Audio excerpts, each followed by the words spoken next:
छगन भुजबळ बोलतायत, आपण थेट ऐकूया. मध्ये जवळजवळ 125 ते 150 लढाया लढले आणि सगळ्याच्या सगळ्या लढाया ते जिंकलेले आहेत. तर अतिशय मोठे योद्धे. 14व्या वर्षी बुद्धभूषण ग्रंथ त्यांनी लिहिला. 6 भाषांचं त्यांना ज्ञान होतं. तर त्यांच्या बाबतीमध्ये असं चुकीचं काही लिहिलं असेल कुणी तर ते जे आहे दूर करायला पाहिजे की थांबलं पाहिजे. त्याचं आता ते पाहतील आता काय ते करायचं सरकार बघेल.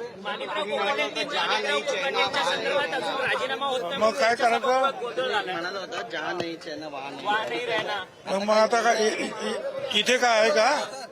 इथं तो मैं राहणारच ना का नाही राहणार. मग काय हे का मी इथे नको करू. पण आता नाराजी सगळी दूर झाली आहे का तुमची असं. अरे चला तर जाऊ दे. झालं मला काय पाहिजे. साहेब, एकंदरीत नैतिक अधपतन सिद्ध झाल्याशिवाय अशा प्रकारची राजीनाम्याची जी मागणी आहे त्याच्यावर निर्णय होऊ शकत नाही असं म्हणतात. आता असं आहे ना की काय नैतिक आणि काय अनैतिक आहे ते मुख्यमंत्री उपमुख्यमंत्री आणि जे कारभारी आहे ते ठरवतील. मी त्याच्यावर काय बोलू शकतो. नैतिकतेची व्याख्या फक्त मुख्यमंत्री उपमुख्यमंत्री ठरवू शकतात. नैतिकतेची व्याख्या नेमकी काय. अरे ते त्याचा विचार करतील ना.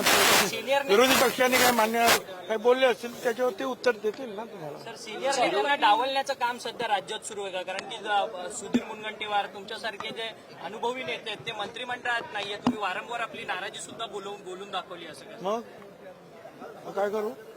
आपण काय करू. सातत्याने डावललं जात आहे. असं आहे की मला जे काय बोलायचं आहे ते मी बोललेलो आहे. परत ते दळण्याची माझी इच्छा नाही. परंतु उपमुख्यमंत्री अजित पवार तुम्ही म्हणालात अजित पवारांना जाऊन तुम्ही भेटणार आहात. फोन झालेला अजित पवारांचा आलाय ते भेटायला बोलवलं का. ते म्हणतील त्यावेळेला बघू. एक चर्चा सर अशी पण आहे की धनंजय मुंडे यांचा राजीनामा घेतला. अरे चालेल मला काय माहिती आहे कोणाचा राजीनामा काय. चला